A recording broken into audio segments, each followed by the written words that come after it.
just to do a little POV. So I've got my phone here. Look, this is what I see when I'm filming, by the way. Look, who's showed up to help me. Hey, baby.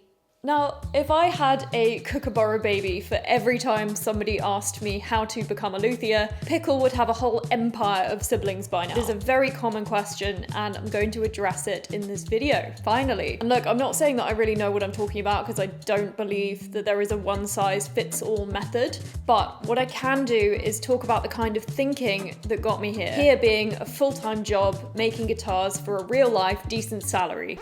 But this video, of course, comes with a large disclaimer, or reminder, I should say, which is that no one knows what they're doing. No one. And if they tell you they do, they're lying. So let's talk about my first piece of advice, which is being objective. The first thing you need to do if you want to make a living in this industry is to preserve your objective view. The most valuable time is when you are not a part of the industry. It's when you have the benefit of looking outside in. Because when you are in, there is a lot to confuse you and to throw you off. Take it from me. Most people assume that there is a magic formula for making a career as a creative work, which only people that have done it can understand. And that's often actually encouraged by people in the industry because it serves the existing gatekeepers to do so, unfortunately. Usually, the same people who come and ask me for advice about how to get started are under the illusion that guitar making is somehow exempt from the rules of normal business. Actually, if you are not massively passionate about loving it, which would admittedly be rare and a bit random, it would actually give you a big advantage, as it would in any industry, because objectivity is usually firmly grounded in dispassion, and dispassion allows you to think more freely. So, spoiler alert, the guitar making industry is not exempt from being like any other industry. If you want to survive in this field, you have to look at it like any other job. So, what do you do with your objectivity that is so precious? You turn it back into yourself and you ask some difficult questions. A good one to start with is practical, and it's, what do I need to actually make this work as a career? This is where a list can come in of non-negotiables. Set the expectation for what you want your life to look like, because not only is life happening now, this is exactly the kind of thing you should know about so that you have direction. Unclear goals, in my experience at least, are very good at remaining so. And how can anyone make something when you're not even sure what it looks like? The next objective thing I would say was really important was also having an honest chat with myself and asking, what can I actually bring? So let me tell you how that manifested for me. When I first started out with the mad idea to make musical instruments, I thought that instrument would be a piano. I played the piano. My dad's actually a pianist by trade. I love the instrument, I grew up with it, and I just felt like it would be the dream for me. I looked at a few brands on an initial Google. After a very difficult conversation with myself, I knew that I couldn't actually see anywhere that I could do something meaningful without essentially copying someone else's legacy. I knew that there would be space for someone else, but realistically, I felt it wasn't me, and my brain wasn't the right one for the job in filling the gap in this industry. And actually, my brain couldn't actually see a gap, so yeah, that was a problem. So after mourning that idea, I came to guitars, and admittedly that did seem to click a little bit more from the get-go. The objective question here is, what can you give to the industry that people might want? What can you bring to the table that's worth investing in? How can you build a business around that? This is more relevant than ever with the rise of AI and machinery, and the need to carve out a niche as a person and not a production line is very real. People have always invested in people because connection to others is unapologetically, beautifully human. And if that doesn't apply to craft more so than anything else, I don't know what does. So let me tell you another story, which also made me want to do this video, actually, when I heard it. Somebody came to me who's in a very industry prestigious, let's just say, apprenticeship. I say industry prestigious because I know a fair amount of really successful guitarists, and not one of them has ever heard of this person who's running this apprenticeship. So this apprentice came to me asking for advice on how to move forward with their brand. I noticed their social media page was filled to the absolute brim with hashtags about their master, the person who was training them, to the point where I'd forgotten their own name at this point. The individual learning was actually promoting the status of the master and fueling the free labor cycle in other apprentices, which is actually pretty smart if you are if you are less driven by your morals, put it that way. I'm gonna get in so much trouble for this, but no one else is saying it, so here we go. It also struck me that this young apprentice was advertising that, like, hey, look, I'm not the first choice, this guy is. And to put this in perspective, just imagine any other industry doing that. Imagine, like, the head designer at Pepsi writing on a campaign designed under Coca-Cola or, like, influenced by Coca-Cola. Like, it just doesn't really make sense. You don't want to emulate, you need to contribute, and you need to look at the landscape and say, where could I actually offer something that doesn't exist yet? By the way, I'm not scolding this young apprentice for doing that. I think it's a very systemic problem in the industry. I am absolutely not above that. I did that in my first apprenticeship. I was directed to change my Instagram bio to the fact that I was studying under who I was, when I didn't want to. But I felt like I had to do that, because if I didn't do it, then I would be met with a grumpy man, basically, in my working environment. What are you going to do? Now, what I am not saying is that heritage and training isn't important. So let me use my second mentor as an example. She took me in and trained me properly, and she did so with a lot of humility, patience, and discipline that revolved around, I think, genuinely wanting to pass on her own skills in order to breed me into a better craftswoman. I think by feeling her investment in my skill and feeling really safe under her guidance meant that my respect for her came naturally, and her brand shows that in the work and the philosophy around it as a result. That is the kind of mentor that should not only be celebrated but acknowledged for the magnanimous task of passing on a craft with such integrity. I was lucky enough to be taught by her, who has both reputation and skill to a very high level, but I would always prioritize a mentor who is with a healthy mindset around passing knowledge on without ego.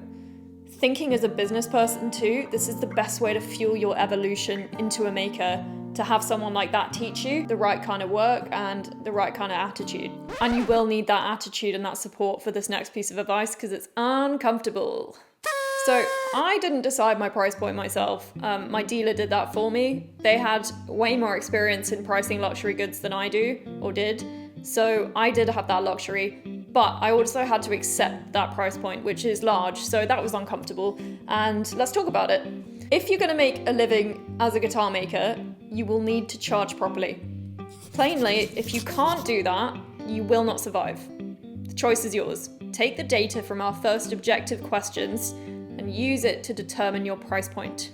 If you're offering something that someone else isn't, which, as discussed, you should be or you shouldn't be here, then your prices should reflect that, and it's your job to make it worth it, because if it is, and you manage to, the clients will keep coming. If you can get comfortable saying, this is what it costs because this is what it's worth, you're already 10 steps ahead of most people trying to make a living doing what they love. So, say that you've set all of your boundaries.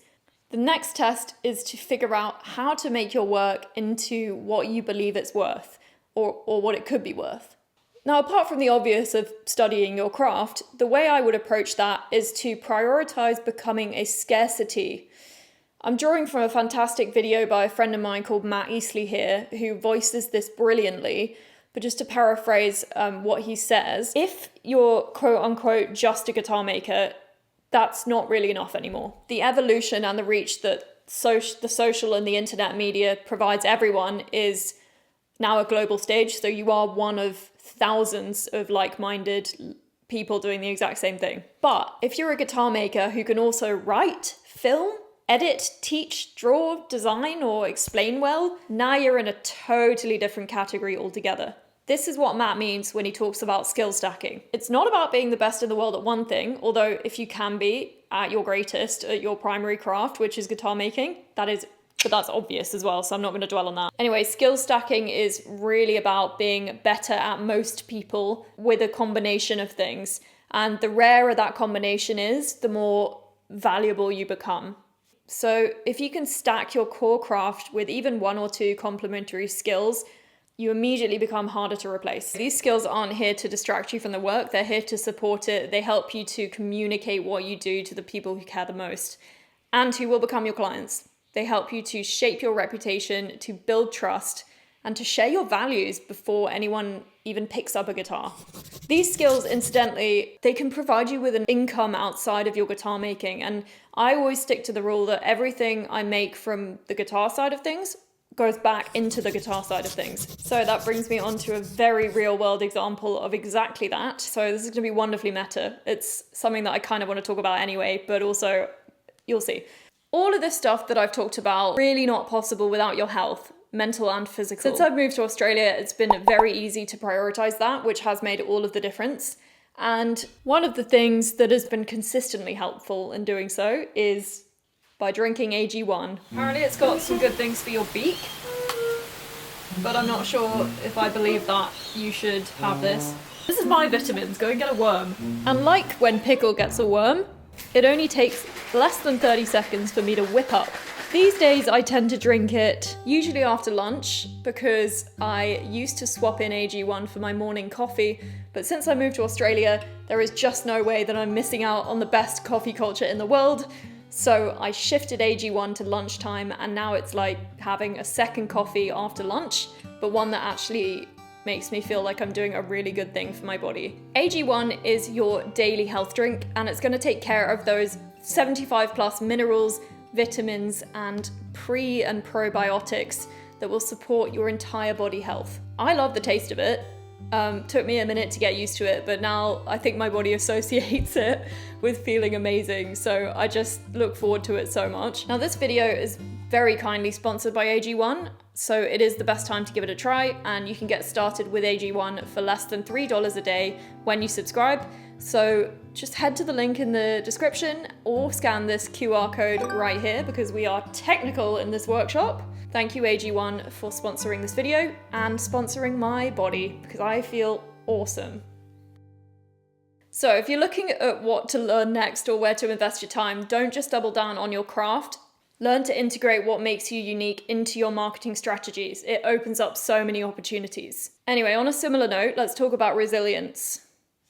Trolls basically work by a feedback loop of victim, persecutor, and savior. So if you have a luthier who's maybe not making it work, which is my usual troll profile, they realize that this seemingly established path is not working, and then they see someone like me making it work, which challenges their personal narrative. So then they rush to name the problem as me, or the thing that they're threatened by. And then they move to the savior complex, which is that they feel a sense of moral high ground for representing the values of the old way, which of course aren't working anymore. So that then restarts the cycle all over again. That is how trolls work from a psychological standpoint. That's why we have such a problem on the internet with trolls. It's a very human feedback loop that we all have experienced at some point, no matter who we are. So another piece of homework for you if you're trying this game is to surround yourself with the strongest people you know, because you are, as they say, the sum of the 5 people who are closest to you. So look around. Who do you choose to spend your time with? You can be around a troll-minded vortex, or you can be someone who's trying to do their thing in peace in order to live a nice life and just give positivity out. You can choose, which is really cool. So yeah, it will be unhinged and it will be annoying. Your job is to make sure you're taking care of this to ensure that you're safe and that you can keep going. Now, let's talk about marketing. A colleague of mine told me the other day that when he first started out guitar making, he met a successful one in the industry, and he spoke to him and said, "Oh, your guitars are wonderful," or something simple like that. And this old timer turned around and said, "Oh, I just build boxes." Now, to me, that's probably one of the biggest traps you can fall into, not only as a craftsperson, but as a marketing director, which of course we all have to be in this game. I understand the instinct when you've done something for long enough, it does become familiar and the magic does sort of dull a little bit, and you focus on the stuff that makes it feel like a 9 to 5. But here's the thing. Your clients don't see a box. They see their dream instrument coming to life. They see the culmination of a product made with them in mind by a specialist at their craft. If you forget that, it shows. You start communicating like you're building something boring, and so too the product follows. Marketing for me has always just come down to sharing that wonder. Not overhyping it, not overselling it particularly, just showing it as it is. I'm not trying to spin anything, I'm just saying, look how beautiful this is, look what it holds. Nothing from me directly, except passing on a story in its purest form. That's what marketing is about. And to do so, you have to have pride in the story that you're telling. Your task is to choose the story and to become the custodian of that story. In every tone word you use, look for that spark of magic. There will be one. We have the easiest job ever here. Nature is amazing. And I think that's always been the secret. The things that you find ordinary as you make guitars day after day, and it desensitizes, other people will still find extraordinary. It is our biggest asset as makers to hang on to that for dear life. So my advice here is simple. Keep the wonder. Don't belittle your work, especially to yourself, because the trolls will do that, as we just discussed. Don't let familiarity turn into contempt either. What you're doing is really rare and it's beautiful and it deserves to be talked about like it is. So anyway, marketing isn't separate from the craft, it's a continuation of it. You're telling the story of what you've made, you're inviting people in to care about it. And when you do that with honesty and with a bit of awe, they usually will. It is an extraordinary craft and there's a lot of different skills that go into it. So just remember that if you're struggling with anything in this video, just remember that.